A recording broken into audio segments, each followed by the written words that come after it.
নমস্কার শ্রোতা বন্ধুরা, ভেরারিমোনা পিওর সোল ইউটিউব চ্যানেলে আপনাদের সকলকে জানাই স্বাগত। আজ আপনাদের শোনাতে চলেছি লেখক উদ্দীপ্ত চৌধুরীর কলমে হাড় হিম করা গ্রাম বাংলার ভূতের গল্প তন্দ্রিণী। আজকের গল্প পাঠে রয়েছে শুভধর এবং গল্পের সূত্রধার ও বিশেষ একটি চরিত্রে রয়েছি আমি বুবাই। এছাড়াও অন্যান্য চরিত্রে মৌমিতা, শুভ, বাল্মীকি, শিউলি। তাহলে দেরি না করে শুনতে থাকুন আমাদের আজকের এই নিবেদন, লেখক উদ্দীপ্ত চৌধুরীর কলমে গ্রাম বাংলার ভূতের গল্প তন্দ্রিণী।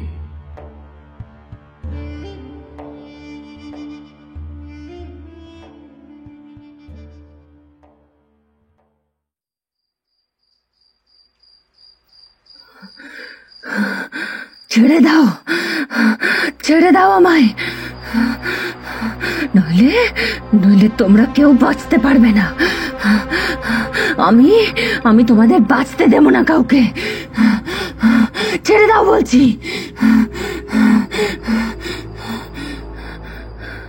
বাঁচতে দিবি না? আগে নিজে বেঁচে দেখা দেখি। তোর তো অনেক ক্ষমতা, যেই ক্ষমতার বড়াই করিস তুই। শাস্ত্র, জ্ঞান, নীতি, শিক্ষা, বেদ ব্যাস। তোর বাবা আমাদের এই গাঁয়ের পাঠশালার পণ্ডিত শ্রী নারায়ণ ঠাকুর, যার একমাত্র কন্যা তুই। কি ভেবেছিস সবার চোখের আড়ালে দিনের পর দিন পিশাচিনীর সাধনা করে যাবি? হ্যাঁ, আর কেউ কিছু জানতে পারবে না? আজ আমাদের গোটা গ্রাম অজানা মারণ রোগে উজাড় হতে চলেছে। সোনার মতো ফসলের ক্ষেত জুড়ে পঙ্গপালের আতঙ্ক দিনের পর দিন বেড়েই চলেছে। পুকুরের জল শুকিয়ে গিয়েছে, তার জন্য কে দায়ী? হ্যাঁ, কে দায়ী তার জন্য? উপস্থিত জনতার কলতানে কান পাতা তায়। বাঁশের খুঁটির সাথে হাত পা শক্ত করে পিচমোড়া করে বাঁধা রয়েছে একটা বছর 15 মেয়ে। তার কালো গাত্রবর্ণ হতে ঠিকরে বেরিয়ে আসছে যৌবনের লালিত্য। কাজল কালো দুটো চোখে থেবড়ে লেগে রয়েছে এক তীব্র বিষাদ, যেই চোখ জন্ম নিয়েছিল এক অভিশাপ নিয়ে। হ্যাঁ, অভিশাপ নয় তো কি? কোন জন্মলগ্নে যেই চোখের দৃষ্টি মৃত ব্যক্তিদের দেখতে পায়, যেই চোখের দুটি মণি দুই রকমের, যেই চোখ দেখতে পারে মানুষের ভবিষ্যৎ এবং যেই জীব উচ্চারণ করতে জানে সত্য বচন, তৎকালীন গোঁড়া হিন্দু সম্প্রদায় এমন এক মহিলাকে কিভাবে মেনে নিত? উপস্থিত জনতার দিকে তীব্র এক ঘৃণা মিশ্রিত দৃষ্টিতে তাকিয়ে খুঁটির গায়ে হেলান দিয়ে এসে বলে উঠল, রেবতী নক্ষত্রের স্থানান্তরণে পূর্ণ চন্দ্রগ্রহণে আমার জন্মবিধি আমি অলৌকিক শক্তির অধিকারিণী। বাবা বলেছিলেন আমার এই ক্ষমতা যাতে কারোর সামনে প্রকাশ না করি, নইলে অনর্থ ঘটবে। মানবিকতার খাতিরে যখনই আমি ভবিষ্যতের কোনো ছায়াচিত্র দেখি, তৎক্ষণাৎ আমি সেটি ব্যক্ত করি। কারণ কোনো কিছুই যে আমার নিয়ন্ত্রণে নেই। আমি যে অপরাগ, আমি ভবিষ্যতের লিখন পাল্টাতে পারি না। শুধু যা ঘটতে চলেছে সেটা সবার সামনে তুলে ধরতে পারি। আজও যা যা ঘটে চলেছে সেটার ব্যাপারে বহু পূর্বে তোমাদের সাবধান করে দিয়েছিলাম।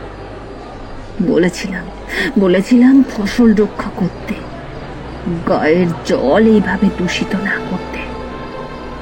বলেছিলাম অপচয়ের থেকে সংরক্ষণ জরুরি।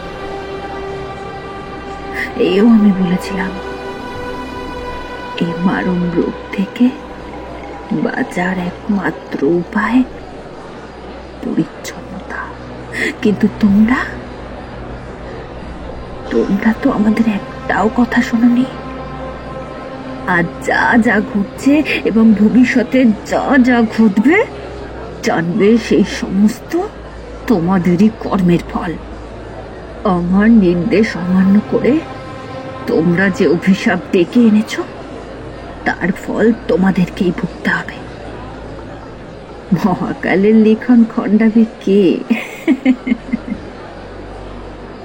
আজ আমি বড়ই ক্লান্ত। নিজের আপনজনদের হাতেই আমার মৃত্যু নিশ্চিত, এও জানি। তবুও বলবো, সময় থাকতে নিজেদের ভুল শুধরে নাও, নইলে যেই কটি ঘর অবশিষ্ট রয়েছে তারাও কালের গহীনে বিলীন হয়ে যাবে। তোর তেজ দেখছি এখনো কমেনি না? এই, কে আছিস? ওর জিভটা টেনে উপরে তুলে নিয়ে আমার পায়ের তলায় রাখ। তারপর ওই চোখ, হ্যাঁ, ওই দুটো চোখ যা ভবিষ্যতের অভিশাপ বহন করছে, সেই দুটোকেও উপরে ফেলে দিয়ে ওকে জ্যান্ত পুড়িয়ে মেরে ফেল। নইলে আবারও ওর ওই জিভ এবং চোখ যা ভবিষ্যৎ দেখতে পারে, সেই দুটি এই গ্রামকে উজাড় করে দেবে। হ্যাঁ কর্তামশাই, আপনার আদেশ শিরোধার্য। নিকুঞ্জপুর গ্রামের মোড়লের আদেশ শুনে একজন গ্রামবাসী এগিয়ে এলো সেই মহিলার দিকে। সে এগিয়ে আসতেই সে মহিলা তাচ্ছিল্য ভরে তার দিকে একবার তাকিয়ে নিয়ে তার মুখ লক্ষ্য করে ছুঁড়ে দিল এক দলা ঘৃণা মিশ্রিত থুথুর তলা।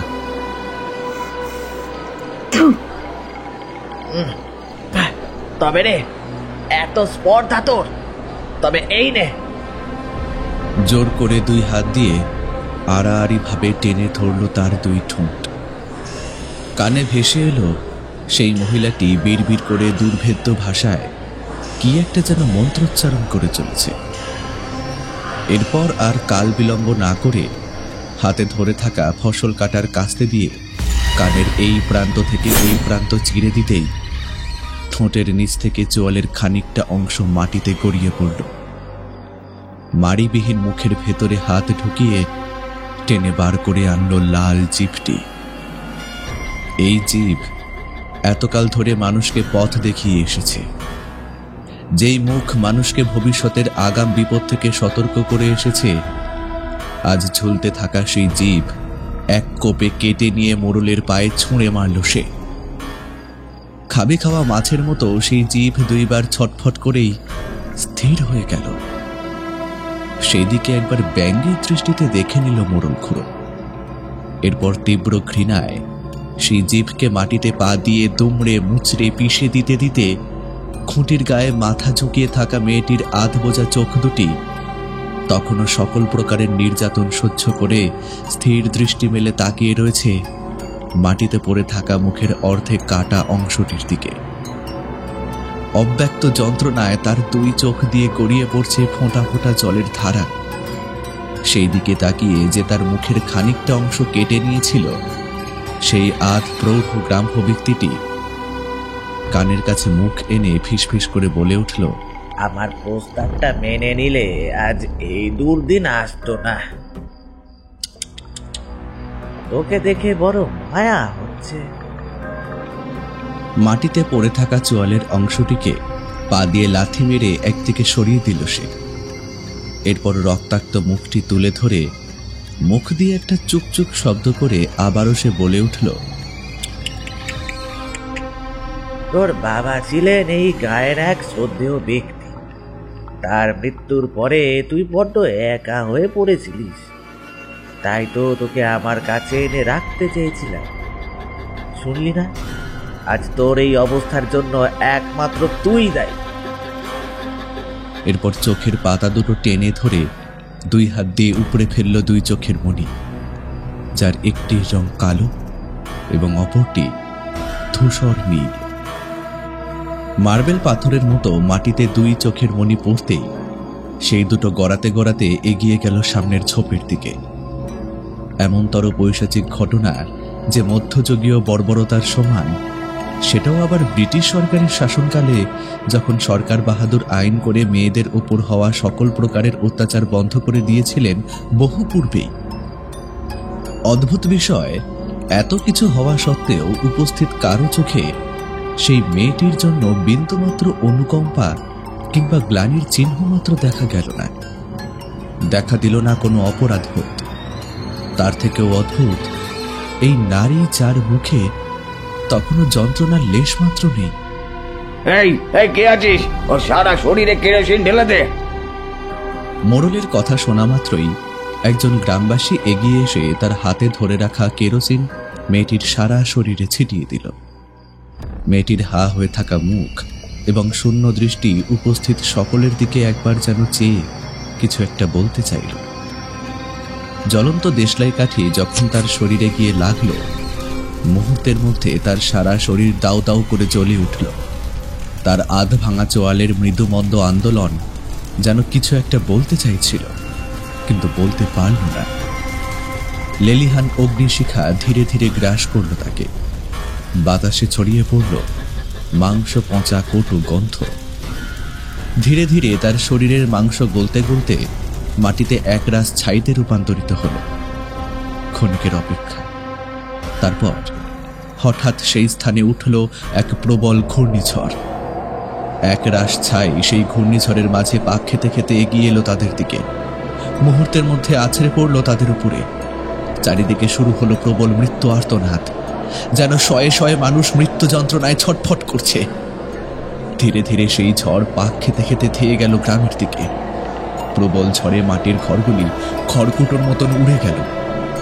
মাঠ ভর্তি সোনালী ফসলগুলো মাটি থেকে কেউ যেন পৈশাচিক আক্রোশে উপড়ে নিয়ে চলল অজানার উদ্দেশ্যে। মাটিতে পড়ে রইল কিছু মানুষের অস্থি কঙ্কালসার শরীর, যেন এইমাত্র তাদের শরীরের ওপরের আস্তরণ কেউ টেনে ছিঁড়ে নিয়েছে। মাথার উপরে থাকা চাঁদের আলো ঢেকে দিল আকাশে উঠতে থাকা শয়ে শয়ে শকুনের দল। ধীরে ধীরে তারা এগিয়ে এলো মৃত শরীরগুলো লক্ষ্য করে, এবং রাক্ষসে খিদে নিয়ে ঝাঁপিয়ে পড়ল তাদের উপর। 1856 সালের এমন এক ঘটনা রয়ে গেল সকলের অলক্ষ্যে এক গ্রাম্য গাঁথা হয়ে।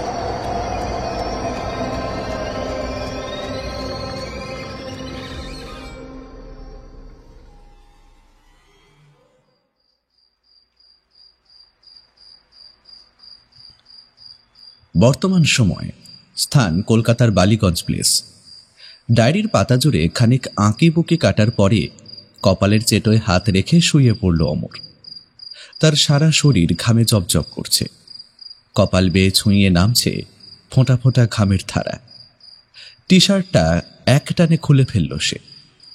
তার পেশিবহুল অর্ধনগ্ন পুরুষ শরীরটার নানান জায়গায় কিছু বিশেষ চিহ্ন উল্কি করে আঁকা রয়েছে। ঘরের মাঝে ইতস্তত ছড়িয়ে রয়েছে নানান সাজ সরঞ্জাম। ঘরের মেঝেতে পঞ্চকোণ বিশিষ্ট একটা পেন্টাগন আঁকা রয়েছে। পাশে পড়ে রয়েছে একটা আধ বোঝা মোমবাতি, একটা জল ভর্তি পাত্র এবং একটি ক্যামেরা। আজও কিচ্ছু হলো না। এইবারের চেষ্টাও যে ব্যর্থ হলো। বৃথা সময়ের অপচয় ছাড়া আর কিছুই নয়। কথাগুলো বলতে বলতে সে আবারও ডায়েরির পাতায় আঁকা কিছু বিশেষ চিহ্নর দিকে মনোনিবেশ করল। পাতায় সেই সকল চিহ্ন ছাড়াও আঁকা রয়েছে একটি নারী শরীরের অবয়ব, যার মুখের চোয়ালের অর্ধেক অংশ কোনো এক অজানা কারণে বিলুপ্ত প্রায়। মাড়িবিহীন দাঁতে লেগে রয়েছে লাল রক্ত। কানের এই প্রান্ত থেকে ওই প্রান্ত আড়াআড়িভাবে কোনো ধারালো অস্ত্রের দ্বারা চেরা। চোখ দুটো মণিশূন্য। সেই নারী সম্পূর্ণরূপে বিবস্ত্র এবং একটি শক্ত কাঠের খুঁটির সাথে বাঁধা রয়েছে। দাউ দাউ করে জ্বলছে যেন তার গোটা শরীরটি।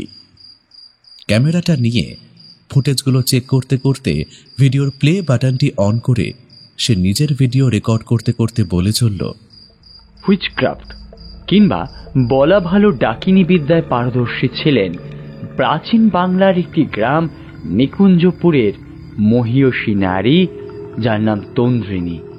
তন্দ্রিনীর বাবা ছিলেন একজন শাস্ত্রজ্ঞ পণ্ডিত এবং সেই গ্রামের পাঠশালায় পড়াতেন। শোনা যায় তন্দ্রিনীর জন্মকালে সে এক বিশেষ ক্ষমতা নিয়ে অবতীর্ণা হন, যাকে এখনকার দিনে প্যারাসায়েন্সের ভাষায় বলা হয় সাইকি। সাইকি অর্থাৎ যে ভবিষ্যৎ বলতে পারে, যার চোখের সামনে খুলে যায় নিষিদ্ধ কালের দ্বার। কলকাতার ন্যাশনাল লাইব্রেরিতে কিছু মাস আগে আমি উইচক্রাফটের ওপর একটি বই পড়েছিলাম, যাতে নিকুঞ্জপুরের নাম এবং এই তন্দ্রিনীর উল্লেখ পাই। মনে কৌতূহল জন্মায়। আমি বুঝতে পারি যে এই সকল শক্তির আধার এক বিশেষ মাহেন্দ্রক্ষণ। পূর্ণ চন্দ্রগ্রহণের রাত যখন স্যাটানিক রিচুয়ালের মাধ্যমে পেন্টাগন চক্রে তন্দ্রিনীকে আবাহন করে তাকে নিজের বুকের রক্ত দ্বারা অভিষিক্ত করা যায়, তিনি দেবেন সেই অপার অসীম ক্ষমতা যার দ্বারা আমি সকলের মঙ্গল সাধন করতে পারব। তবে এতদিন ধরে একটানা এই ক্রিয়াটি সম্পন্ন করলেও কোনো ফলাফল আমি আজ পর্যন্ত পাইনি। এখন মনে হচ্ছে সমস্তটাই একটা গুজব, কিংবা বলা ভালো জনশ্রুতি, যা লোকমুখে এতদিন ধরে প্রচলিত হয়ে আসছে। কথাগুলো শেষ করে ক্যামেরাটা বন্ধ করতে হঠাৎ অমরের প্রচন্ড ঠান্ডা ভাব অনুভূত হলো। যেন শীততাপ নিয়ন্ত্রিত যন্ত্রটিতে এক ধাক্কায় তাপমাত্রা অনেকটা হ্রাস পেয়েছে। যেন বালিগঞ্জ প্লেসের ঝা চকচকে অ্যাপার্টমেন্টের 5 তলার 2 BHK ফ্ল্যাটটিতে হঠাৎ করেই ঘরের প্রতিটি আলো অস্বাভাবিকভাবে জ্বলতে নিভতে শুরু করল। মেঝেতে আঁকা পেন্টাগনটির প্রতিটি কোণ যেন কোনো এক অজানা কারণে উজ্জ্বল হয়ে উঠল। আধ বোঝা মোমবাতিটা দপ করে জ্বলে উঠতেই সম্বিত ফিরল এতক্ষণ ধরে হতভম্বের মতো বসে থাকা অমরের। সে দেখতে পেল পেন্টাগনটির মাঝ বরাবর ফুটে উঠছে রক্তের সরু ধারা। ধীরে ধীরে সেই রক্তস্রোত গাঢ় হতে হতে ছড়িয়ে পড়ল 5টি কোণে। হঠাৎ করেই শান্ত পরিবেশটা যেন নিমেষে বদলে গেল। তীব্র হাড় কাঁপানো একরাশ ঠান্ডা হাওয়া এসে বন্ধ জানলার পাল্লাটা নিমেষে খুলে দিল। অমর দেখতে পেল সেই বাতাস কুণ্ডলি পাকাতে পাকাতে রূপ নিচ্ছে এক নারী অবয়বের। ধীরে ধীরে সেই কালো অবয়বটি ঘরের সিলিং স্পর্শ করল। তার ঘাড়টা একদিকে কাত হয়ে হেলে পড়েছে। যেন মাথার চুল অবিন্যস্ত, এলোমেলো, জট পাকানো চুল হাওয়ায় উঠছে, যেন হাজার হাজার সাপ তাদের ফনা তুলে শিকারকে ছোবল মারতে উদ্যত। তার মুখের এই প্রান্ত থেকে ওই প্রান্ত আড়াআড়ি ভাবে চেরা। মুখের চোয়ালের অর্ধেকটা যেন ঝুলছে। সেখান থেকে বেরিয়ে এসেছে কালো দাঁতের বাটি। হাঁ হয়ে থাকা মুখের ভেতরটি যেন নরকের অন্ধকারাচ্ছন্ন কালো গহ্বর। অমরের দিকে চেয়ে সে কি যেন বলতে চাইল, কিন্তু মুখ দিয়ে গোঁ গোঁ শব্দ ছাড়া আর কিছুই বেরোয় না। অমর ত্রস্ত চোখে চেয়ে দেখল সে আঙুল দিয়ে মুখের ভেতর নির্দেশ করে অমরকে কি একটা যেন দেখাতে চাইছে। মাটিতে পড়ে থাকা রক্তের ফোঁটায় ফুটে উঠল কিছু লেখা। আবার জিভ ফিরিয়ে দাও চোখের দুটি, আমায় যখন ডেকেছ ফিরিয়ে দাও আমার হারানো ধন। নইলে আমি তোমাদের বাঁচতে দেব না। যে অভিশাপকে তুমি আহ্বান করে ডেকে এনেছ তার শাস্তি ভোগ করার জন্য প্রস্তুত হও। চকিতের মধ্যে মুহূর্তের ভগ্নাংশে অমর অনুভব করল হিল হিলে সাপের মতো বাতাসে উঠতে থাকা চুল যেন ফাঁসের মতো তার গলায় চেপে বসেছে। তার 2 চোখ ঠিকরে বেরিয়ে আসছে। হা হয়ে থাকা মুখের ভেতর থেকে বেরিয়ে এসেছে তার টকটকে লাল জিভটি। সেই দিকে তাকিয়ে মুখে একটা ক্রূর দৃষ্টি হেনে তার পচা গলা শরীর থেকে কঙ্কালসার তীক্ষ্ণ নখযুক্ত হাত দুটি বাড়িয়ে দিল সে অমরের জিভ লক্ষ্য করে।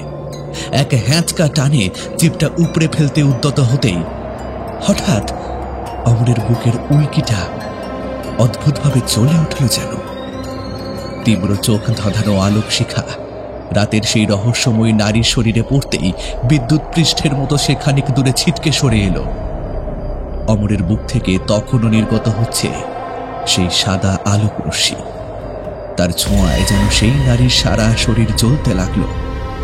মুহূর্তের মধ্যে গুঁড়ো গুঁড়ো হয়ে সে বাতাসে মিলিয়ে যেতেই শান্ত হলো ঘরের পরিবেশ।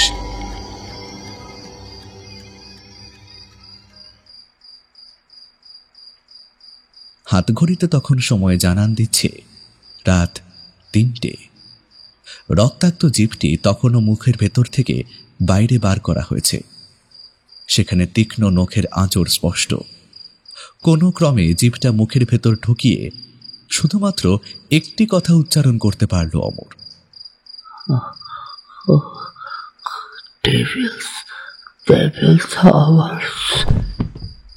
ধপ করে ক্লান্ত শরীরটা বিছানায় লুটিয়ে পড়তেই অমরের বুকের উল্কি থেকে জ্বলতে থাকা সাদা আলোক বর্ণের রশ্মিটি ধীরে ধীরে মিলিয়ে গেল।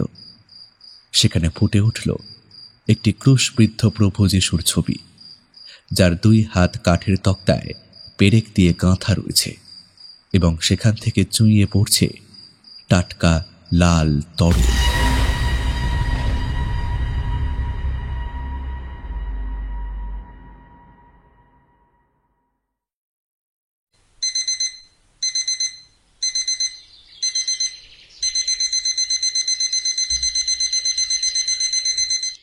অ্যালার্ম ঘড়িটা সশব্দে আর্তনাদ করে বেজে উঠতেই ঘুমটা ভাঙল সৃজার।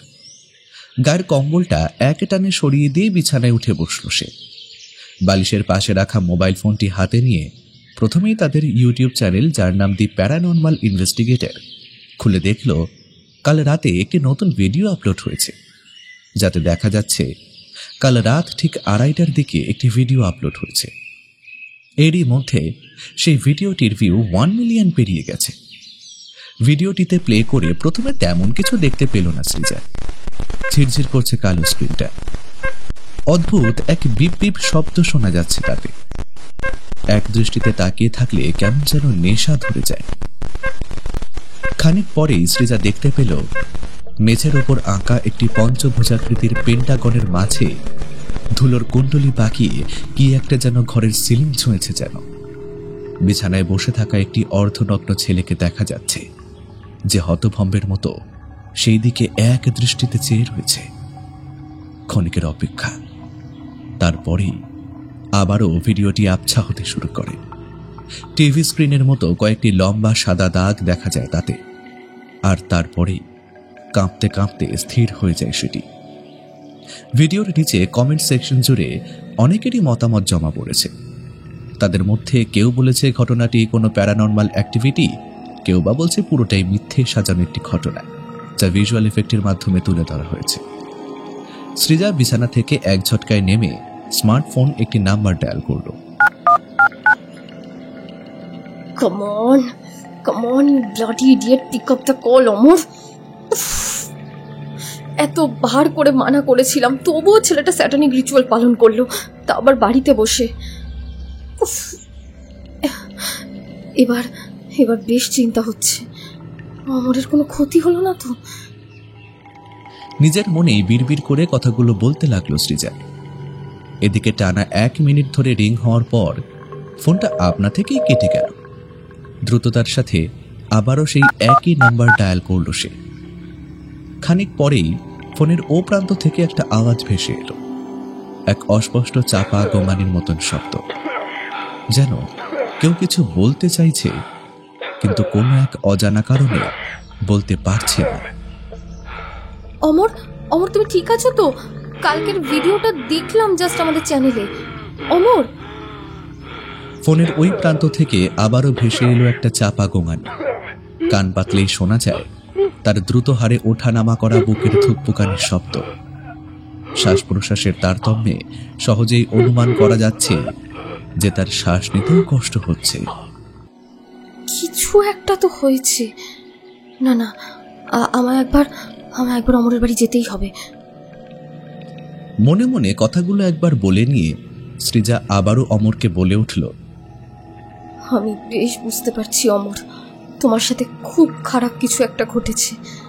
আমি এক্ষুনি আসছি, তুমি একদম চিন্তা করো না, একদম না। কট করে ফোনটা কেটে দিয়ে আবারও ডায়াল লিস্ট থেকে আরো একটি নাম্বার বের করে ডায়াল করল সে। কানে ধরতেই ফোনের ওই প্রান্ত থেকে ভেসে এলো এক কঠিন পুরুষালী গলা। হ্যালো সৃজা। স্যার অমরের বড় কোনো বিপদ হয়েছে। কাল রাতে আমাদের ইউটিউব চ্যানেলে রাত 2টোর দিকে একটা ভিডিও আপলোড করা হয়েছে। আপনি লক্ষ্য করেছেন কিনা জানি না। হ্যাঁ, নোটিফিকেশন পেয়েছিলাম বটে, তবে ব্যস্ততার কারণে আর দেখা হয়ে ওঠেনি। স্যার, আমাদের প্যারানর্মাল ইনভেস্টিগেশন টিম বিভিন্ন হন্টেড প্লেসে গিয়ে যে ভিডিও শ্যুট করে অত্যাধুনিক গ্যাজেটের মাধ্যমে সবার সামনে নেগেটিভ এন্টিটিদের অস্তিত্ব তুলে ধরি, সেই কথা তো আপনি জানেনই। গত বছর পিআরসি অর্থাৎ প্যারানর্মাল রিসার্চ সেন্টার থেকে প্যারাসায়েন্সে পিএইচডি করার পরে আমাদের গোটা ব্যাচ মিলে দেশ বিদেশের বিভিন্ন স্থানে গিয়ে গবেষণা চালিয়ে যাচ্ছি। এবং আমাদের সেই সব মিশন চলাকালীন সেই সমস্ত ভিডিও ফুটেজ ক্যামেরা বন্দি করে সেগুলো সবার সামনে তুলে ধরি। তবে সব ক্ষেত্রে যে সত্যি হয় এটা জোর গলায় বলতে পারি না, কিছু ক্ষেত্রে আমাদের পণ্ডশ্রম হয় বই কি। সম্প্রতি নিকুঞ্জপুর গ্রামে এক জনশ্রুতিকে ঘিরে আমাদের মধ্যে বেশ চাঞ্চল্যের সৃষ্টি হয়েছিল। তন্দ্রিনী, হ্যাঁ স্যার, তন্দ্রিনীকে সাল 1856-তে এই গ্রামের কিছু মানুষ মিলে ডাইনি সন্দেহে জীবন্ত অবস্থায় অগ্নিদগ্ধ করে। তন্দ্রিনী জন্মকালে কিছু বিশেষ অতিপ্রাকৃতিক শক্তি নিয়ে জন্মেছিল, যার ফলে সে মৃত মানুষকে চোখের সামনে দেখতে পেত এবং তাদের সাথে কথাও বলতে পারত। শুধু তাই নয় স্যার, কলকাতার ন্যাশনাল লাইব্রেরি থেকে আমাদের রিসার্চ টিম একটি বই পায় যেখানে এই তন্দ্রিনীর উল্লেখ রয়েছে। তারই সাথে রয়েছে 1856 সালের বঙ্গবন্ধু সংবাদপত্রে এই ঘটনার বিবরণী। তন্দ্রিনীর অকাল প্রয়াণের পর একই রাতের মধ্যে এক বিধ্বংসী ঝড় এসে গোটা গ্রামকে ভেঙে গুড়িয়ে নিঃশেষ করে দেয়। সেদিন একটা মানুষও প্রাণে বাঁচতে পারেননি স্যার। এই ধরনের একটা ঘটনাকে সেই সময়কার মিডিয়া কভার করেছিল বলেই আজ তার নথি রয়ে গিয়েছে। তবে আর একটা বিষয় স্যার, আপনি তো জানেন ন্যাশনাল লাইব্রেরি থেকে কোনো বই আনা যায় না, তাই অমর কিছু পয়েন্ট তার ডায়েরিতে তুলে নিয়েছিল এবং তারই সাথে একটি ছবিও সে এঁকে নিয়েছিল। ছবি? কিসের ছবি সৃজা? সেই সময়কার একজন চিত্রকরকে দিয়ে তন্দ্রিনীকে জীবন্ত অগ্নিদগ্ধ করার সময়কার একটি ছবি সে তুলে রেখেছিল। আমার যতদূর মনে পড়ছে সেই চিত্রকরের নাম সম্ভবত S.N. মল্লিক, তবে পুরো নামটা আমি জানি না স্যার। খানিক চুপ করে থেকে ফোনের ওই প্রান্তের ভারী পুরুষ কণ্ঠ বলে উঠল, প্যারানর্মাল ইনভেস্টিগেশন অ্যান্ড রিসার্চ সেন্টারে প্যারাসায়েন্স অ্যান্ড ডিমন প্রসেসিং কোর্সের প্রফেসর হওয়ার দরুন ইতিপূর্বে বহু প্যারানর্মাল অ্যাক্টিভিটির সাথে আমি পরিচিত হয়েছি। তবে তোমরা যে তন্দ্রিনীকে নিয়ে রিসার্চ করছো এটা আগে তো জানতাম না। এখানে কিছু প্রশ্ন রয়ে যায়। তন্দ্রিনী নামক এই মহিলার আখ্যা আমি আগে খানিক শুনেছিলাম, এবার হালকা মনে পড়েছে। তবে সেদিনের পর থেকে নিকুঞ্জপুর গ্রামে আর কখনই মনুষ্য বসবাসের উপযুক্ত হয়ে উঠতে পারেনি। যতবারই সেখানে বসতি স্থাপনের চেষ্টা করা হয়েছিল, কোনো এক অজানা কারণে হয় তারা গ্রাম ছেড়ে পালাতে বাধ্য হয়েছিল কিংবা তারা নিরুদ্দেশ হয়ে গিয়েছিল। তন্দ্রিনীর মৃত্যু এবং গ্রাম উজাড় হয়ে যাবার পর ইংরেজ বাহাদুরের সেনা যখন সেই গ্রামে উপস্থিত হয়েছিল, তারা দেখতে পেয়েছিল ইট, কাঠ এবং মাটির কিছু বাড়ির জরাজীর্ণ কঙ্কাল এবং মাথার উপরে উঠতে থাকা হাজার হাজার শকুনের দল। পুরনো নথি এবং সংবাদ মাধ্যম থেকে এটাও জানা গিয়েছে যে এরপর অনেকেই এই ঘটনা জানার জন্য ওই গ্রামে গিয়েছিল বটে, তবে কোনো এক অজানা কারণে তারা রাতারাতি উবে গিয়েছিল। তবে একজন বেঁচে ফিরে আসতে পেরেছিল সেই সময়, S.N. মল্লিক, যার পুরো নাম সরোজনাথ মল্লিক। তিনি ছিলেন তৎকালীন সমাজের একজন কমিউনিস্ট এবং একজন নামকরা চিত্রশিল্পী। এই ঘটনা 1967 সালের দেশ স্বাধীন হওয়ার পরের ঘটনা। তিনি সাহসে ভর করে ওই গ্রামে এক রাত কাটিয়ে এসেছিলেন এবং যেদিন উনি ফিরে এসেছিলেন তাকে খুঁজে পাওয়া গিয়েছিল উন্মাদ অবস্থায় একটি অস্থায়ী ধাবার পাশে। তিনি একটি ছবিকে বুকে আঁকড়ে জড়িয়ে ধরেছিলেন এবং বারবার একই নাম উচ্চারণ করতে করতে জ্ঞান হারিয়ে ফেলেছিলেন। তন্দ্রিনী এবং নিকুঞ্জপুর গ্রাম আজও মানুষের চোখে এক রহস্য হয়েই রয়ে গিয়েছে সৃজা। তবে অমর ওই অভিশপ্ত ছবি কপি করে এনে অভিশাপকেই টেনে এনেছে। জানি না এই মুহূর্তে তার কি অবস্থা। তন্দ্রিনী জীবৎকালে ছিল নানান অলৌকিক শক্তির অধিকারিণী। তাকে কোনো সাধারণ প্রেত বলে ভুল করো না। অনেক সিদ্ধতান্ত্রিক ও স্বার্থ সিদ্ধির উদ্দেশ্যে তাকে তন্ত্র শক্তির দ্বারা বশীভূত করতে চেয়েছিল, কিন্তু অকালে প্রাণ হারিয়েছে। স্যার, একটা জিনিস আপনি লক্ষ্য করেছেন, তন্দ্রিনীর মৃত্যু অনেকটা খ্রিস্ট ধর্মের প্রতিষ্ঠাতা প্রভু যিশুর মতো নয় কি? প্রভুকেও রাজতন্ত্রের অবমাননা করার কারণে এবং তারই এক শিষ্যের চক্রান্তে তাকে রাজার সেনারা জীবন্ত ক্রুশবিদ্ধ করেছিল।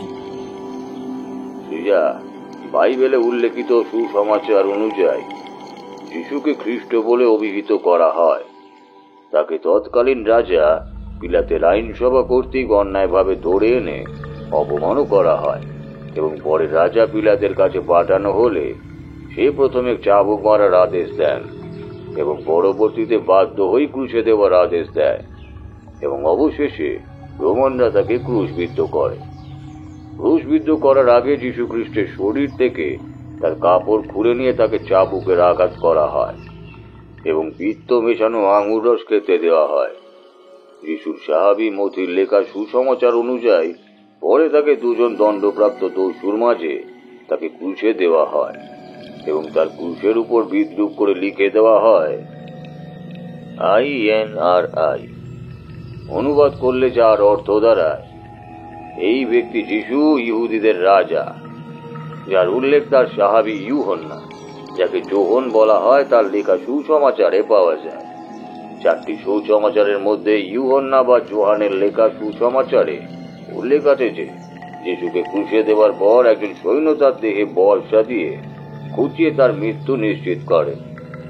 নিকুঞ্জপুর গ্রামে ওই একই ঘটনার পুনরাবৃত্তি ঘটতে দেখা গিয়েছে। তো এখানে মানুষের ভবিতব্য এবং গাঁয়ের ভবিষ্যৎ আগাম বার্তা দেওয়ার অপরাধে তন্ত্রিণীকে বাঁশের খুঁটিতে বেঁধে তার উপর অমানসিক নির্যাতন চালিয়ে শেষে তার শরীর জ্বালিয়ে দেওয়া হয়। শ্রীজা, তুমি আর অমর আমাদের ইনস্টিটিউটের কৃতি ছাত্রছাত্রী। তোমাদের কোনো ক্ষতি হোক এ আমার কাম্য নয়। তবে একটা বিষয় আমি নিশ্চিত, অমরের শরীরে যেই সকল উল্কি রয়েছে প্রতিটি ঈশ্বরের পবিত্র আত্মার ঊর্জার দ্বারা পরিবেষ্টিত, তাই সহজে কেউ তার প্রাণ নিতে পারবে না। আমাদের এই মুহূর্তে উচিত তার বাড়িতে যাওয়া। সুজা, তুমি অমরের বালিগঞ্জ প্লেসের ফ্ল্যাটে গিয়ে পৌঁছাও, ততক্ষণে আমিও পৌঁছে যাব। আমার এখান থেকে অমরের ফ্ল্যাটের দূরত্ব কম। ঠিক আছে স্যার, আমি আসছি। কট করে ফোনটা কেটে যেতেই প্রফেসর রুস্তম বুকের কাছে দুই হাত জড়ো করে প্রার্থনার ভঙ্গিমায় ঘরের কড়ি কাঠির দিকে চেয়ে কি যেন বিড়বিড় করে বলে উঠল। এরপর দ্রুততার সাথে পোশাক পরিবর্তন করে নিল সে। গলার কাছটায় হাত রেখে কি যেন একটা অনুভব করতে চাইল সে। একটা ছোট্ট লকেট, যার দুই প্রান্ত শেষ হয়েছে একটা নীল রঙের পাথরে। তিনি মনে মনে বলে উঠলেন, নীলকান্ত মণি। এই মণি নেগেটিভ এন্টিটির সোর্সকে চিহ্নিত করে, তার সকল পৈশাচিক শক্তিকে শুষে নিয়ে তাকে নিষ্ক্রিয় করে তোলে। এতদিন এটিকে ব্যবহার করার বিশেষ প্রয়োজন হয়ে ওঠেনি ঠিকই, কিন্তু এইবারে এটির শক্তিকে পরখ করার সময় চলে এসেছে।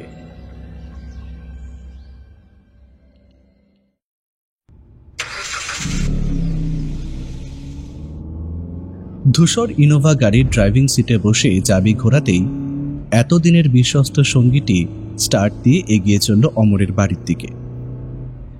মিরর ভিউ কাঁচের ভেতরে চোখ রাখতেই হঠাৎ তিনি দেখতে পেলেন একরাশ জমাট বাঁধা কুয়াশা যেন গাড়ির সাথে পাল্লা দিয়ে এগিয়ে চলেছে। তিনি গাড়ির স্পিড আরও বাড়িয়ে তুললেন। স্পিডোমিটারের কাঁটা প্রায় 100 ছুঁয়েছে। হাইওয়ের পাশ দিয়ে বেরিয়ে যাচ্ছে ব্যস্ত শহরটি।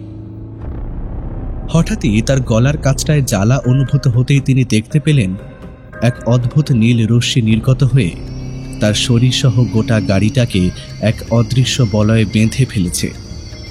ভাসতে থাকা সেই ধোঁয়ার কুণ্ডলী এইবার এক কালো নারী অবয়বের রূপ নিতে লাগলো। ধীরে ধীরে সেই গাড়ি ভয়ানকভাবে দুলতে থাকলো। হঠাৎ পেছন থেকে এক প্রবল ধাক্কায় সেটি নিয়ন্ত্রণ হারাতে হারাতে আবারও স্বমহিমায় ফিরে এলো। ও মাই গুডনেস! আমার নিজের অজান্তে কোন অভিশাপকে শহরে আহ্বান জানালো। এবার যে কেউই বাঁচবে না। গাড়ির স্পিড আরো খানিক বাড়িয়ে দিল প্রফেসর রুস্তম। এইবার সেই জমাট বাঁধা ধোঁয়া ধীরে ধীরে সামনে এগিয়ে তার গতিপথে বাঁধা হয়ে দাঁড়ালো। প্রফেসরের লকেট থেকে তখনও ঠিকরে বেরোচ্ছে এক চোখ ধাঁধানো আলো। অপার্থিব সেই শক্তি বারবার চেষ্টা করলেও গাড়ির ভেতরে প্রবেশ করতে পারছে না। যেন কোনো অদৃশ্য প্রাচীরে বন্ধ হয়ে বারবার ব্যর্থ হচ্ছে। প্রফেসর বিড়বিড় করতে করতে দুর্ভেদ্য ভাষায় এক মন্ত্রোচ্চারণ করতেই লকেটের ভেতর থেকে এক বৈদ্যুতিক তরঙ্গ নির্গত হয়ে গাড়ির সামনের কাঁচ ভেদ করে গিয়ে আছড়ে পড়ল সেই পিশাচিনীর শরীরে। ঝনঝন শব্দ করে সামনের কাঁচটা ভেঙে পড়তেই কাঁচের টুকরো গিয়ে লাগলো প্রফেসরের সারা শরীরে। টাল সামলাতে না পেরে গাড়িটা শূন্যে দুবার পাক খেয়ে কলকাতার শক্ত কংক্রিটের রাজপথে এসে পড়ল। গাড়ির সামনেটা দুমড়ে মুচড়ে গিয়েছে। ততক্ষণে এক তীব্র আর্তনাদ করে অদৃশ্য হয়েছে সেটি। কোনো ক্রমে হ্যাঁচড়াতে হ্যাঁচড়াতে রক্তাক্ত শরীরে প্রফেসর গাড়ির বাইরে আসতেই প্রবল এক কান ফাটানো বিস্ফোরণে গাড়িতে দাউ দাউ করে আগুন লেগে গেল। মাথা থেকে টপ টপ করে গড়িয়ে পড়া রক্তের ধারা ধীরে ধীরে তার চোখের সামনে নিয়ে এলো ঘন কালো আঁধার। ধীরে ধীরে চোখ বুঝলেন তিনি।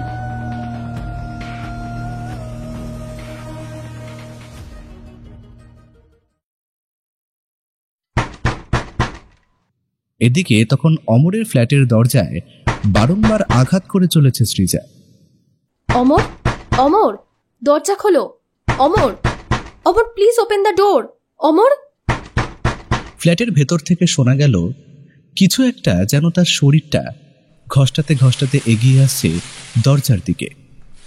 খানিক পরেই সৃজা দেখতে পেল দরজাটা হাট হয়ে খুলে গেল। সামনে দাঁড়িয়ে রয়েছে অমর। সৃজাকে দেখে তার মুখে ফুটে উঠল এক মলিন হাসির রেখা। তার ঠোঁটের কাছটায় জমে রয়েছে কালচে রক্ত। সে মুখটা হা করে কিছু একটা যেন দেখাতে চাইল, কিন্তু পারল না। পরক্ষণেই শক্ত মার্বেলের মেঝেতে লুটিয়ে পড়ল। সৃজা তৎক্ষণাৎ তার মাথাটা কোলে তুলে নিল। অমরের ভারী শরীরটাকে কোনো ক্রমে একটা সোফায় বসিয়ে দিল সে। ফ্রিজ থেকে একটা ঠান্ডা জলের বোতল বার করে সেই জল তার চোখে মুখে ছিটিয়ে দিতেই আবারও অমরের জ্ঞান ফিরে এলো। সে কোনো রকমে হাঁপাতে হাঁপাতে বলে উঠল, আমি তাকে দেখেছি, কালের অভিশাপ চন্ডিনী সে ফিরে এসেছে। সে আমার ডাকে সাড়া দিয়েছে।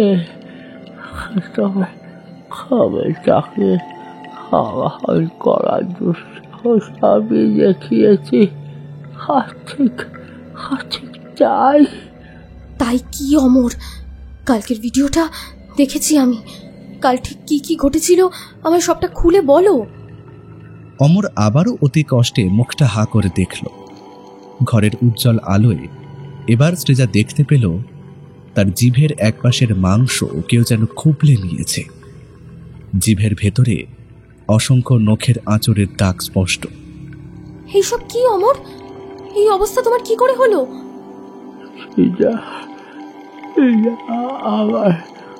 আমার অর্জিত শক্তির অহংকারে আমি অন্ধ হয়ে গিয়েছিলাম। তাই আমি সকলের অলক্ষ্যে স্যাটানিক রিচুয়ালের মাধ্যমে নিজেই মিডিয়াম হয়ে চন্ডিনীকে আবাহন জানাই। চন্ডিনীর জন্মবিধি অলৌকিক ক্ষমতা সম্পন্ন নারী। আমি চেয়েছিলাম তাকে তুষ্ট করে তার ভবিষ্যৎ দেখার ক্ষমতাকে নিজের শরীরে ধারণ করতে, কিন্তু আমি বুঝতে পারিনি সেই সময় সে অসম্পূর্ণতা দিয়ে মারা গিয়েছিল। সেই সকল অঙ্গ সে ফেরত চাইতে পারে তার সাধকের কাছ থেকে। এর আগেও অনেককে তাকে নিজের স্বার্থে তার উপর নিয়ন্ত্রণ পেতে গিয়ে প্রাণ হারিয়েছে। সেই সকল অস্তিত্ব আত্মাকে পেন্টাগনের মাধ্যমে আবাহন জানানো হয়। তাকে আবারও প্রেস লোকে ফেরত পাঠানোর উপায় জানা চাই, কিন্তু আমি সেই সময়টুকু পাইনি না। সেই আমার জীব এবং চোখের মনি কেড়ে নিতে চেয়েছিল। শুধুমাত্র আমার বুকে আঁকায় ক্রুশবিদ্ধ প্রভু যিশুর পবিত্র উল্কির কারণে কোনো ক্ষতি করতে পারিনি। তবে সে এখন মুক্ত সুযোগ এবং সে তার শরীরের অসম্পূর্ণতাকে আবারও এক পূর্ণতার রূপ দেবে এবং এইবার সে কোনো দেবী রূপে বা ভবিষ্যৎ দ্রষ্টা রূপে নয়, বরং তার মৃত্যুর প্রতিশোধ দিতে ফিরে এসেছে। আমায় যে সাহায্য করতে চাইবে সেটাকে বাঁচতে দেবে না। তুমি এক্ষুনি চলে যাও তুমি স্থান ত্যাগ করো, নইলে সে যদি খোদাক্ষরে তার টের পায় সেটার অভীষ্ট শিকারকে কেউ সাহায্য করতে চাইছে, তাহলে সে তার পথের কাঁটাকে উপড়ে ফেলে দেবে। চলে যাও। কাটা জিভ নিয়ে এইভাবে একটানা কথা বলা কারোর পক্ষেই সম্ভব নয়। কথা বলার সময় বারবার ক্ষতবিক্ষত জিভটা ধারালো দাঁতে খোঁচা লাগার ফলে অমর যন্ত্রণায় কোঁকিয়ে উঠছে। সৃজা বলে উঠল, অমর, তোমার এখন মেডিকেল ট্রিটমেন্ট প্রয়োজন। প্রফেসর রুস্তমও আসছেন। এই সমস্যার সমাধানের সূত্র একমাত্র ওনার হাতেই রয়েছে। তবে তার তো এতক্ষণে চলে আসার কথা। পকেট থেকে মোবাইল ফোনটা বার করে সৃজা প্রফেসর রুস্তমকে কল করল। দুবার রিং হয়ে কেটে গেল ফোনটা। সৃজা এবং অমরের কপালে ফুটে উঠল চিন্তার ভাঁজ। ঠিক তখনই টুং করে প্রফেসরের নাম্বার থেকে একটা মেসেজ ঢুকলো সৃজার মোবাইলে। তৎক্ষণাৎ সৃজা মেসেজ বক্স খুলে দেখল সেখানে লেখা রয়েছে, একটি বিশেষ কারণে এই মুহূর্তে আমি অমরের বাড়ি যেতে পারছি না। তবে তোমরা চিন্তা করো না, আমি তোমাদের আশেপাশেই রয়েছি। সঠিক সময় উপস্থিত হলে আমি নিজেই দেখা দেব। এই সমস্যার সমাধান করতে গেলে তোমাদের যেতে হবে সেই স্থানে যেখান থেকে এই সমস্যার সূত্রপাত হয়েছিল। আমিও যথাসময় সেখানে উপস্থিত হব। কথা দিলাম সৃজা, কথা দিলাম। অমরকে বলো তার শরীরে থাকা পবিত্র উল্কি তাকে রক্ষা করবে। এবং সৃজা, তোমার হাতে যে লাল ধাগা বাঁধা রয়েছে সেটা কখনো কাজ ছাড়া করো না। ঈশ্বর তোমাদের রক্ষা করুন। এতক্ষণ ধরে সৃজার খেয়ালই ছিল না এই লাল ধাগার ব্যাপারে। প্যারাসায়েন্সে পিএইচডি করার পর ফিল্ড ওয়ার্কের সময় স্বয়ং প্রফেসর নিজের হাতে এই লাল ধাগা বেঁধে দিয়ে বলেছিলেন, সৃজা এ কোনো সাধারণ সুতোর ধাগা নয়। জলের সুতোয় বচন ধরে না, শক্ত ধারালো ধাতব অস্ত্রের খণ্ডনও হয় না। এই সুতো এক মহান সাধকের অস্থি এবং চামড়া দ্বারা গঠিত, যিনি ছিলেন আমার দীক্ষা গুরু। তোমরা তো জানোই আমি শুধু একজন প্রফেসর নই, একজন ভোকালিস্ট, যে ওয়াকাল্ট কালচারের মতো নানান তন্ত্রক্রিয়ার সাথে যুক্ত। ওয়াকাল্ট কালচার পশ্চিমী দেশের জাদুবিদ্যার ঐতিহ্য। ধারণা করা হয় একটি প্রাচীন গোপন দর্শন নামক গুপ্তবিদ্যার পুঁথির অন্তর্নিহিত সকল প্রকারের জাদুবিদ্যার অনুশীলনকেই ওয়াকাল্ট কালচার বলা হয়। এই গোপন দর্শন একদিকে হেলেনিস্টিক জাদু এবং আলকেমি থেকে এবং অন্যদিকে ইহুদি রহস্যবাদ থেকে উদ্ভূত। প্রধান হেলেনিস্টিক উৎস হল কর্পাস হার্মেটিকাম হার্মিস ট্রিসমেজিস্টোসের সাথে সম্পর্কিত পাঠ্য, যা জ্যোতিষশাস্ত্রে বা অন্যান্য জাদুবিদ্যা এবং আধ্যাত্মিক পুনর্জন্মের সাথে সম্পর্কিত। ইউরোপের বিশ্ববিদ্যালয়ে পড়ার সময় আমি এই জাদুবিদ্যার সাথে পরিচিত হই। এরপরই আমার সামনে এক নতুন দরজা খুলে যায়, লাইফ আফটার ডেথ, অর্থাৎ মৃত্যুর পরের দুনিয়ায় আমায় টানতে থাকে। এরপর আমি ভারতে ফিরে এই প্যারানর্মাল ইনভেস্টিগেশন অ্যান্ড রিসার্চ সেন্টারের সাথে যুক্ত হই। প্রফেসরের বলা এইসব পুরনো কথা ভাবতে থাকে সৃজা। এরপর অমরের উদ্দেশ্যে বলে ওঠে, Amar, it's time for a real show. আমাদের নিকুঞ্জপুরের গ্রামে যেতেই হবে। সেখানেই রয়েছে তঞ্জিনীর মারণাস্ত্র। আমাদের আমাদের প্যারানর্মাল ইনভেস্টিগেশন টিমের ঘোস্ট হান্টারের দলকে এক্ষুনি ইনফর্ম করতে হবে। তোমাকেও সাথে যেতে হবে অমর, কারণ কথায় আছে, truth is stranger than fiction. Amar, ও তোমার টার্গেট করেছে, তাই এত সহজে ও তোমাকে মুক্তি দেবে না। আমি জানি না প্রফেসর কেন এলেন না, তবে তবে আমার মন কিন্তু খুব কু ডাকছে। নিশ্চয়ই তার কোনো বিপদ হয়েছে। তবে তিনি নিজেকে রক্ষা করতে পারেন এবং তার নির্দেশ অনুযায়ী আমাদের ওই গ্রামে যেতেই হবে। তবে তার আগে তোমার জিভের একটা ব্যবস্থা করা প্রয়োজন। ফ্রিজ থেকে একটা আইস ব্যাগ চেপে ধরল সৃজা অমরের ক্ষতস্থানে। তারপর ঘরের ভেতরে মজুদ ফার্স্ট এইড বক্স থেকে তুলো বের করে ক্ষতস্থানটি পরিষ্কার করে সেখানে সেলাই করে দিল সৃজা। চিন্তা করো না অমর, প্যারানর্মাল ইনভেস্টিগেশন সোসাইটিতে যুক্ত হওয়ার আগে আমি নার্সিং ট্রেনিং করেছি, তাই কাঁচা কাজ আমি করব না। এখন টানা 1 মাস কোনো শক্ত খাবার খাওয়া যাবে না, এমনকি কথা বলাও বারণ। শুধুমাত্র লিকুইড ফুড খেতে পারো। কথা বলতে হলে হাতের ইশারায় কিংবা টেক্সট মেসেজ বা কাগজে লিখতে পারো। প্রথমে ভেবেছিলাম তোমাকে ডাক্তারের কাছে নিয়ে যাব, কিন্তু তাতে অনেকটা সময় নষ্ট হবে, আর তোমার প্রাণ সংশয়ও রয়েছে অমর। স্মার্টফোন থেকে একটা নাম্বার ডায়াল করল সৃজা। হ্যালো হ্যালো তাপস, অমরের ভীষণ বিপদ। আমাদের আজই নিকুঞ্জপুর গ্রামের উদ্দেশ্যে বেরিয়ে পড়তে হবে। সময় হাতে খুব কম। এর আগেও আমরা বহুবার সফল হয়েছি, এইবারেও হব। ফোনের ও প্রান্ত থেকে একটি পুরুষ কণ্ঠ বলে উঠল, কি হয়েছে অমরের?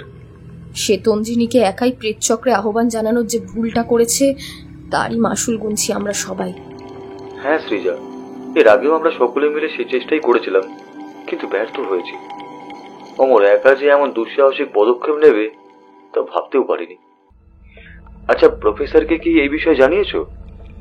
হ্যাঁ হ্যাঁ জানিয়েছিলাম, তিনি রওনাও দিয়েছিলেন, কিন্তু তারপরই তার ফোন থেকে একটা টেক্সট মেসেজ আসে, যেখানে লেখা রয়েছে যে এই ভয়াল বিভীষিকাকে পরাজিত করতে গেলে আমাদের ফিরে যেতে হবে নিকুঞ্জপুরের গ্রামে। কিন্তু সৃজা, সেই স্থান যে অভিশপ্ত, সেখানে গেলে যে কেউই আর ফিরে আসে না। আমি জানি, কিন্তু তবুও আমাদের যেতেই হবে। আমি ম্যাপ চেক করে জায়গাটা লোকেট করেছি। জায়গাটা পুরুলিয়ার বিষ্ণুপুর থেকে আরও খানিকটা ভেতরে। আমরা প্রাইভেট গাড়িতেই যাব, কারণ স্টেশনে নামার পরে সেখান থেকে আর কোনো পরিবহন ব্যবস্থা কিন্তু আমরা পাবো না। তাপস, এর আগেও তুমি এবং দলের বাকিরা অশুভ শক্তির সাথে লড়াই করে তাদের পরাজিত করেছ। তোমাদের এই বিষয়ে যথেষ্ট ট্রেনিং রয়েছে, তাই তোমাদের সকলের সাহায্য আমার একান্তই কাম্য। ঠিক আছে, আমি কিছুক্ষণের মধ্যেই গাড়ি নিয়ে স্পটে পৌঁছে যাচ্ছি। অমরের বাড়ি আমি চিনি, তাই কোনো অসুবিধা হবে না। তোমাদের সেখান থেকে পিক আপ করে আমরা রওনা দেব। ফোনটা কেটে যেতেই অমর সেই দিকে খানিকক্ষণ চেয়ে তার ফোনটা বার করে একটা মেসেজ টাইপ করে সৃজার চোখের সামনে তুলে ধরল। তোমায় অসংখ্য অসংখ্য ধন্যবাদ সৃজা। তুমি আজ আমার জন্য যা করলে সেটা হয়তো আর কেউ করতো না। আমার বাবা মা বাইরে থাকে, কালী কাশ্মীরে কলকাতার ফ্ল্যাটে আসে। এমন এক ঘটনা শুনলে তারা বুঝতে পারবে, তাই তাদের কিছু জানিও না। আমি এসে দেখতে চাই। ক্ষমতার লোভ আমায় অন্ধ করে দিয়েছিল। ওই সুশাসিনী আমার শব্দ কিনে নিতে চেয়েছিল আমার দৃষ্টি নষ্ট করে দিতে। কাম ডাউন অমর, এতটা উত্তেজিত হয়েও না, এতে তোমার শরীর খারাপ করবে। যাওয়ার পথে আমি ORS এর একটা ড্রিঙ্ক কিনে দেবো, আপাতত ওটাই খেও। আর পথে কোনো একটা ধাবায় তোমার জন্য চিকেন স্যুপ অর্ডার করে দেবো। একটা বিষয় জেনে রেখো অমর, তঞ্জিনী কিন্তু কোনো প্রেতিনী ছিল না। সে ছিল অলৌকিক দিব্য শক্তিধারিণী এক বিদুষী নারী, যাকে সমাজ ডাইনি রূপে সকলের সামনে তুলে ধরেছিল এবং জীবন্ত অবস্থায় তার চোখ ও জিভ উপড়ে ফেলে সারা শরীরে আগুন ধরিয়ে দিয়েছিল। তার শাস্তিও ওরা পেয়েছিল। আর অমর, তুমিও বাকিদের মতোই তাকে জাগিয়ে তুলে নিজের স্বার্থ সিদ্ধি করতে চেয়েছিলে তাকে সন্তুষ্ট করে তার সকল শক্তির একা মালিক হতে, এবং তাকে আহ্বানকালের ভিডিও ফুটেজটি তুমি ইউটিউবে আপলোড করে প্রচুর ভিউ কামাতেও চেয়েছিলে। অমর আবারও অতি কষ্টে আরও একটি মেসেজ টাইপ করে সৃজার সামনে তুলে ধরল। সেখানে লেখা রয়েছে, ক্ষমা প্রার্থী, এই কাজ আমি নিজের স্বার্থ সিদ্ধির কারণে করিনি। আমার উদ্দেশ্য ছিল এই শক্তি দ্বারা আমি মানুষের মঙ্গল করব। তাছাড়া তুমি যে ইউটিউব ভিডিওটার কথা বলছো, এমন কোনো ভিডিও তো আমি তুলিনি, কিংবা আমাদের চ্যানেলে তো আপলোডও করিনি। তাহলে এটা কি অমর? এই বলে সৃজা আবারও তার মোবাইল ফোন থেকে সেই ভিডিওটা খুলে তার সামনে মেলে ধরল। ভিডিওটি দেখে অমর ভয়ে জড়সড় হয়ে সোফার একদিকের কোণাটা চেপে ধরল। মাথাটা দুই দিকে হেলিয়ে সে বোঝাতে চাইল তন্দ্রিনীর আবির্ভাবের পর সে এমন অবস্থাতেই ছিল না যে ভিডিওটা আপলোড করবে। তার মানে এটাই দাঁড়ায় যে তন্দ্রিনী নিজেই তার আবির্ভাবের বিষয়টি গোটা দুনিয়াকে জানাতে চেয়েছিল। তাদের কথোপকথনের মাঝে অ্যাপার্টমেন্টের নিচ থেকে গাড়ির হর্ন শুনে জানলার পর্দাটা সরিয়ে সৃজা দেখতে পেল ঘোস্ট হান্টারদের টিম নিচে এসে পৌঁছেছে। তাপস গাড়ির ভেতর থেকে মুখ বাড়িয়ে সৃজার দিকে দেখতেই সৃজা বলে উঠল, দাঁড়াও, আমি আসছি।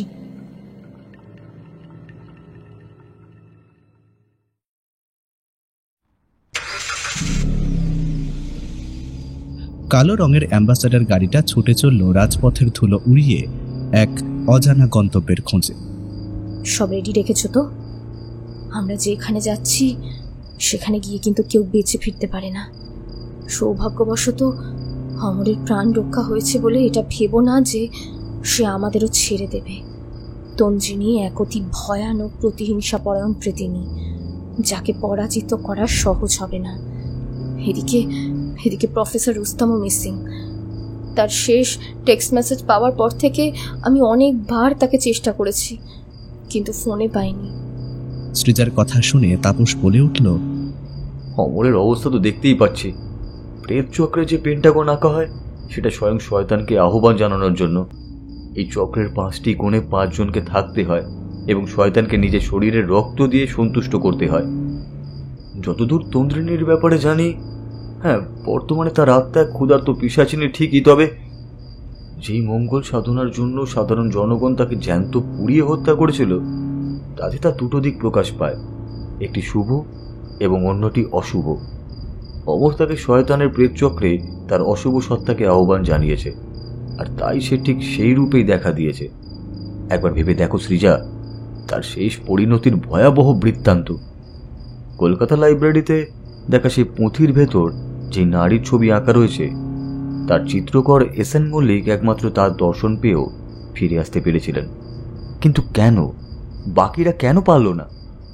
তার একটাই কারণ, বাকিরা কোনো না কোনো স্বার্থে তার শক্তিকে ব্যবহার করতে চেয়েছিল, কিংবা সেই গ্রামে বসতি বিস্তার করতে চেয়েছিল।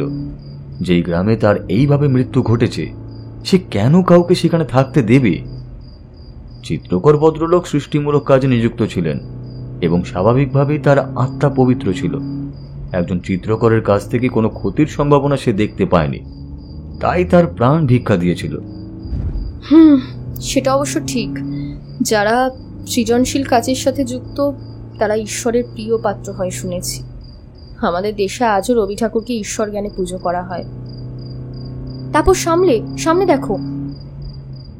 কলকাতা ছেড়ে NH হাইওয়ে ক্রস করে ততক্ষণে তাদের গাড়ি এসে পৌঁছেছে পুরুলিয়ার এক প্রত্যন্ত গ্রামের মেঠো পথে। গুগল ম্যাপে নিকুঞ্জপুরের উল্লেখ না থাকলেও তার আশেপাশের কয়েকটি জায়গার উল্লেখ ছিল। সেই পথ অনুসরণ করতে করতে ইতিমধ্যে তারা এসে পৌঁছেছে একটা অজানা গ্রামের মেঠো পথে। সময় তখন প্রায় মধ্যরাত। হাতঘড়িতে জানান দিচ্ছে রাত প্রায় 2টো পেরিয়েছে। একটা তীব্র ঝাঁকুনি খেয়ে গাড়িটা মাঝপথে খানিক যান্ত্রিক আর্তনাদ করে থমকে দাঁড়িয়ে পড়ল। চারিপাশের নিশ্ছিদ্র অন্ধকার ঘিরে ধরেছে তাদেরকে। গাড়ির হেডলাইটের আলোয় দেখা গেল গাড়িটি একটি সংকীর্ণ জনপথের মধ্যে এসে পড়েছে। চারিপাশের জলাজমি এবং সুগভীর বনাঞ্চল দেখে সহজেই অনুমান করা যায় জায়গাটি একটি জঙ্গলাকীর্ণ এবং পরিত্যক্ত স্থান। অনুচ্চ টিলার ওপর পাথর কেটে তৈরি করা হয়েছে গাড়ি চলার পথ। গুগল ম্যাপ জানান দিচ্ছে গাড়িটি বিষ্ণুপুর পেরিয়ে এসেছে খানিক আগে। সৃজার দৃষ্টি গিয়ে পড়েছে হেডলাইটের আলোয় উদ্ভাসিত এক দীর্ঘকায় পুরুষ অবয়বের দিকে। ঠিক সময় তাপসকে সাবধান না করলে কি হতো জানা নেই। খানিক দূরে দাঁড়িয়ে থাকা মানুষটিকে দেখে এইবার উপস্থিত সকলের মুখ দিয়ে একটাই কথা উচ্চারিত হলো, প্রফেসর রুস্তম, আপনি? সৃজা, তাপস এবং অমর ছাড়াও এই টিমের আরো একজন ক্রু মেম্বার গাড়ির বাইরে বেরিয়ে এলো। Welcome to all of you my dear students. Nikunjapur গ্রামে তোমাদের স্বাগত জানাই। হাসি হাসি মুখে এগিয়ে এসে প্রফেসর রুস্তম তাদের সামনে এসে উপস্থিত হলেন। আলো আধারিতে তার মুখটা তেমন স্পষ্ট না হলেও তারা প্রত্যেকেই তার গলা স্বরের সাথে পরিচিত বটে। সৃজা বলে উঠল, স্যার, আপনি কোথায় ছিলেন সারাদিন? আপনার ওই অদ্ভুত টেক্সট মেসেজ, তারপরে এইভাবে কাউকে কিছু না জানিয়ে গায়েব হয়ে যাওয়া, সবটাই যে ধাঁধার মতো লাগছে স্যার।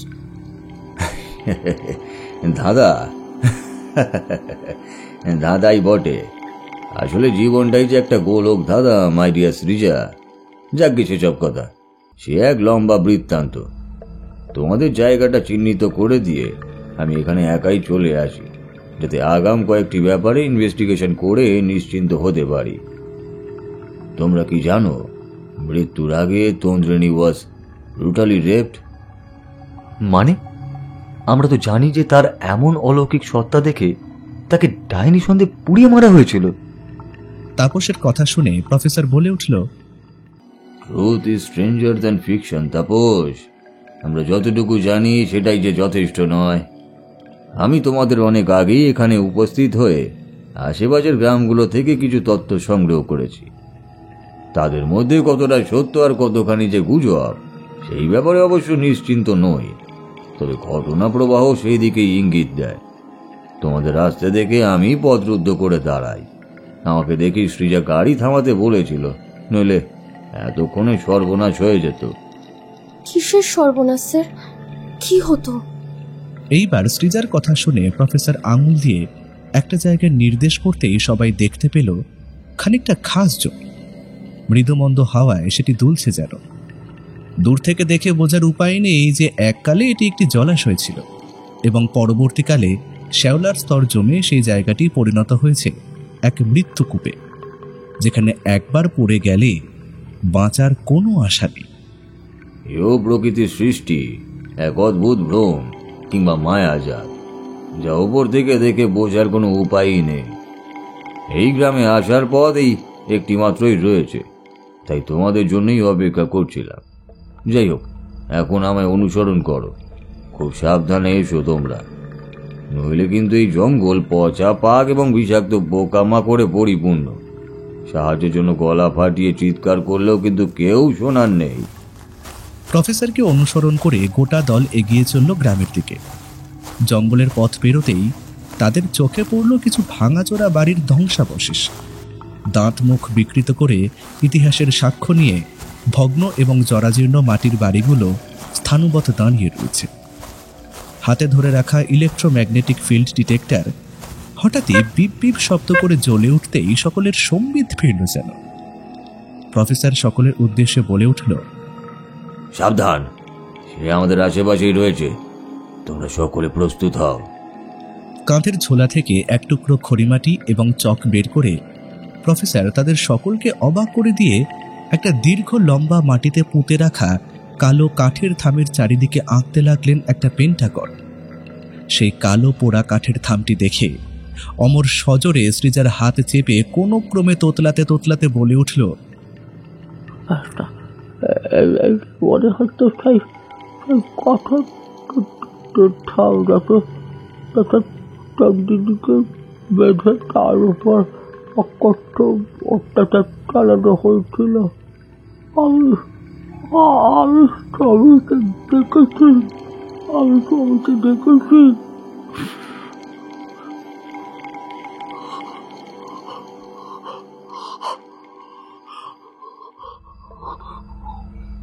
কথাগুলো বলতে গিয়ে বারবার সেলাই করা জায়গাটা দাঁতে গিয়ে ঠেকছিল। যন্ত্রণায় কোঁকিয়ে উঠে কথা শেষ করে মুখ হা করে হাঁপাতে লাগল সে। একদলা লাল টকটকে রক্ত বেরিয়ে এলো তার ক্ষতস্থান থেকে। সৃজা বলে উঠল, অমর, তোমায় আমি কথা বলতে বারণ করেছিলাম তো। অমর তার দিকে চেয়ে এবার চুপ করে দাঁড়িয়ে রইল। প্রফেসর অমরকে উদ্দেশ্য করে বলল, আমি জানি তুমি আহত, তবুও তুমি প্রেত চক্রের একজন মিডিয়াম। তন্ত্রিনীকে তুমি ডেকে এনেছিলে, আর এবারে তোমায় সেই একই কাজ করতে হবে। কিন্তু প্রফেসর। সৃজাকে ঠোঁটে আঙুল দেখিয়ে চুপ থাকার নির্দেশ দিয়ে প্রফেসর বললেন, ঘটনার উৎসস্থল এবং মিডিয়াম দুটোই উপস্থিত। এবার সময় এসেছে সেই মহাযজ্ঞের। তোমরা সকলে প্রস্তুত হয়ে যাও। আমি যতক্ষণ রয়েছি তোমাদের কেউ কোনো ক্ষতি করতে পারবে না। পেন্টাগনের 4 কোণে 4 জন বসে পড়ল এবং ঠিক মাঝে বসল অমর। এরপর তারা একে অপরের হাত ধরে চোখ বন্ধ করে বলতে লাগলো, হে তন্ত্রিনী, তোমার সাথে যে অন্যায় হয়েছে তার জন্য আমাদের এই প্রজন্ম লজ্জিত এবং ক্ষমা প্রার্থী। আজ এই প্রেতচক্রে আমরা তোমার সাহায্য প্রার্থনা করছি।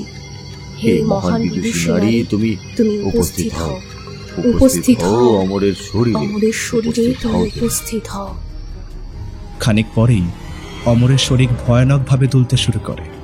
কাটা পাঁঠার মতন ছটফট করতে করতে সে মুখে ফেনা তুলে মাটিতে লুটিয়ে পড়তেই হঠাৎ শান্ত পরিবেশটা বদলে যেতে শুরু করে। কালো আবলুস কাঠের থামটি দাউ দাউ করে জ্বলতে শুরু করে। একটা ঘূর্ণিঝড় পাক খেতে খেতে এসে উপস্থিত হয় তার সামনে। অমরের অচেতন দেহে হা হয়ে থাকা মুখ থেকে একরাশ ঘন কুয়াশার আস্তরণ তখন ধীরে ধীরে বাইরে বেরিয়ে এসে সেই ঘূর্ণিপাকে মিশে যেতেই ধীরে ধীরে সেটি একটি নারীর রূপ নেয়। এক অতিকায় কুৎসিত নারীর মুখমণ্ডল ভেসে ওঠে। সকলে সবিস্ময়ে দেখতে পেল সেই নারীর শরীর থেকে গলে গলে পড়ছে মাংসপিণ্ড।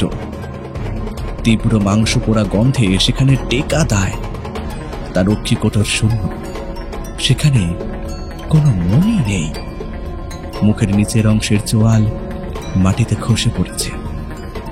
উপরের পাটিতে শোভা পাচ্ছে সারি সারি তীক্ষ্ণ দাঁত। দাউ দাউ করে জ্বলছে তার সমস্ত শরীর। মাথার উপরে পাক খাচ্ছে হাজার হাজার ক্ষুধার্ত শকুনের দল, যেন এই মাত্র তারা শিকারের গন্ধ পেয়ে ছুটে এসেছে। প্রফেসর এইবার সৃজাকে বলে উঠলেন, সময় এসেছে, এইবার তাকে মুক্ত করে। সৃজা, এই নাও ছুরি। এই ছুরি দিয়ে অমরের ডান হাতে তর্জনী কেটে তাকে উৎসর্গ করো, নইলে কেউই প্রাণে বাঁচতে পারবে না। এ আপনি কি বলছেন প্রফেসর? অমর এমনিতেই অসুস্থ, তার মধ্যে এমন ধকল সে সইতে পারবে না। অমর ওকে ডেকে এনেছে, তাই তার প্রতিকারের একমাত্র উপায় অঙ্গ বিকৃতি। যেই অঙ্গ বিকৃতি নিয়ে তন্ত্রিনী মারা গিয়েছিল, তার আহ্বানকারীর অঙ্গ বিকৃতিতেই তার ইচ্ছে পূরণ হবে। চিন্তা করো না, মুক্তির আগে সে তার সকল শক্তি তাকে দান করে দিয়ে যাবে। আমি পারবো না প্রফেসর। পারবে না? বেশ, তবে আমাকেই করতে হবে। সৃজাকে এক ধাক্কায় ঠেলে সরিয়ে প্রফেসর রুস্তাম হাতে ছুরিয়ে নিয়ে এগিয়ে গেল অমরের দিকে। তন্ত্রিনীর দিকে চেয়ে মুখে একটা কুটিল হাসি ফুটিয়ে হঠাৎই এক অদ্ভুত কাণ্ড করে বসলেন তিনি। নিজের গলায় থাকা লকেটটা অমরকে পরিয়ে দিতেই সেখান থেকে এক চোখ ধাঁধানো নীল রশ্মি নির্গত হয়ে তন্ত্রিনীর শরীরে গিয়ে লাগতেই সে চিৎকার করে উঠল। তার কান ফাটানো আর্তনাদে সকলের কানে যেন তালা পড়ে গেল। কান দিয়ে বেরিয়ে এলো 2 ফোঁটা রক্ত। একে একে সকলে জ্ঞান হারিয়ে মাটিতে লুটিয়ে পড়ল। তখনও লকেটটি থেকে সেই চোখ ধাঁধানো আলো বেরিয়ে আসছে। সেই দীর্ঘকায় নারী অবয়বটি ধীরে ধীরে সংকুচিত হয়ে প্রবেশ করল সেই লকেটের মধ্যে। ধীরে ধীরে শান্ত হলো প্রকৃতি। মাথার ওপরে উঠতে থাকা ক্ষুধার্ত শকুনের দল মিলিয়ে গেল রাতের আকাশে। কেউ লক্ষ্য করলে দেখতে পেত ইলেকট্রোম্যাগনেটিক সেন্সারে তখন দুটি আত্মার অস্তিত্ব টের পাওয়া যাচ্ছে। লকেটটি অমরকে পরিয়ে দিয়ে প্রফেসর উঠে দাঁড়ালেন। হঠাৎই এক ঝাঁক কালো আঁধার এসে গ্রাস করল তার গোটা শরীরটি। মাটি থেকে হাজার হাজার কালো হাত এসে হিঁচড়ে নিয়ে চলল তাকে নরকের অতল গহ্বরে।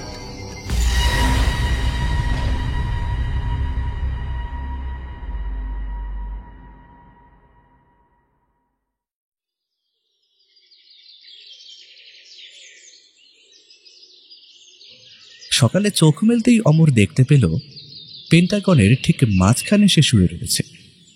মুখের ভেতরটা বেশ শুকনো লাগছে তার। জিভটা খানিক বাইরে বের করে দেখল সেখানকার ক্ষত এক রাতের মধ্যেই শুকিয়ে এসেছে যেন। তার মুখে আবারও সার ফিরে এসেছে। ধীরে ধীরে দলের সকলেই চোখ মেলে নিজেকে আবিষ্কার করল অক্ষত অবস্থায়। সৃজা বলে উঠল, প্রফেসর কোথায়? তাকে তো দেখছি না। আর অমর, তোমার গলায় কি এটা? অমর তৎক্ষণাৎ গলায় হাত দিয়ে দেখল সেখানে রয়েছে একটি নেকলেস, যার দুই প্রান্ত এসে মিশেছে একটি নীল পাথরের সাথে।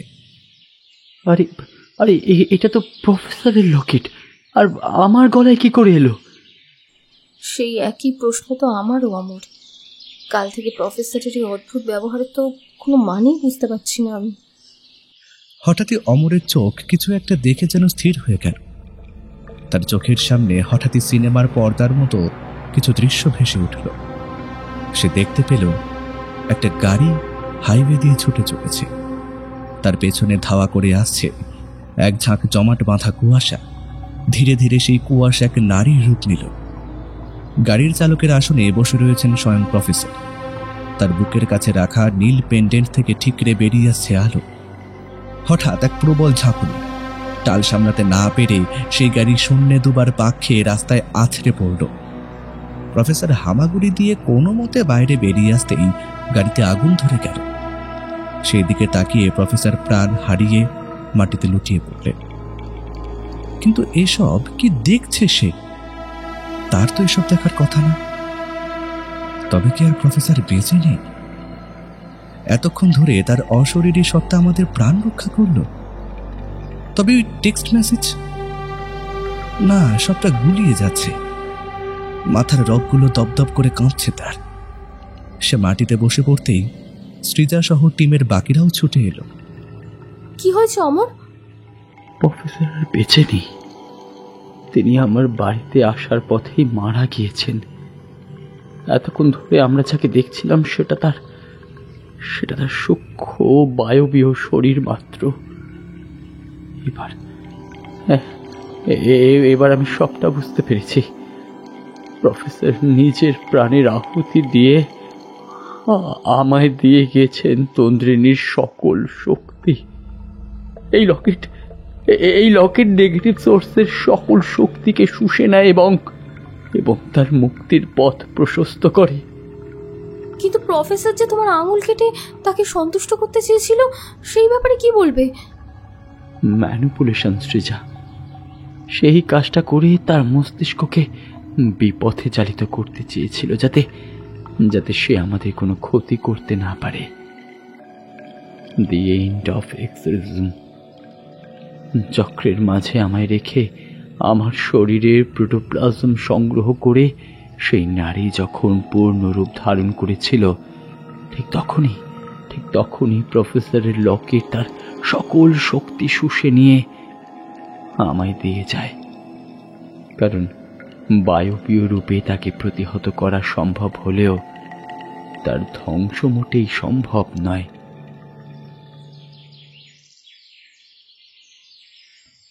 জঙ্গল পেরিয়ে যখন তারা গাড়িতে এসে উঠল, তখন পূবের আকাশ লাল করে মেঘের আড়াল থেকে বেরিয়ে এসেছে রক্তরাঙা সূর্য। সেই দিকে তাকিয়ে সৃজা বলে উঠল, গুড বাই প্রফেসর। আপনার এই ঋণ আমরা কোনোদিন ভুলব না।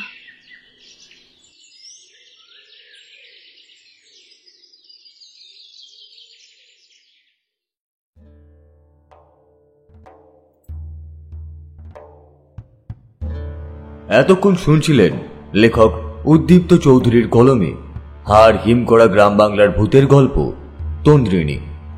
আজকের গল্প পাঠে ছিল শুভধর। অন্যান্য চরিত্রে মৌমিতা, শুভ, বাল্মীকি, শিউলি এবং গল্পের সূত্রধার ও বিশেষ একটি চরিত্রে আমি বুবাই। আজকে শব্দগ্রহণ ও আবহে মিয়াজ প্রোডাকশন হাউস থেকে মৌমিতা সাহা, প্রচ্ছদ অলঙ্করণে কৃষ্ণেন্দু মণ্ডল, পর্ব পরিচালনায় মৌমিতা ও বুবাই। আমাদের আজকের নিবেদন আপনাদের কেমন লাগলো তা অবশ্যই কমেন্ট করে জানাবেন। ভালো লাগলে লাইক ও শেয়ার করে দেবেন এবং চ্যানেলে যদি নতুন হয়ে থাকেন তাহলে চ্যানেলটিকে সাবস্ক্রাইব করতে ভুলবেন না। দেখা হবে আগামী সপ্তাহে নতুন কোনো গল্প নিয়ে। ততক্ষণের জন্য সুস্থ থাকবেন এবং অবশ্যই গল্পে থাকবেন।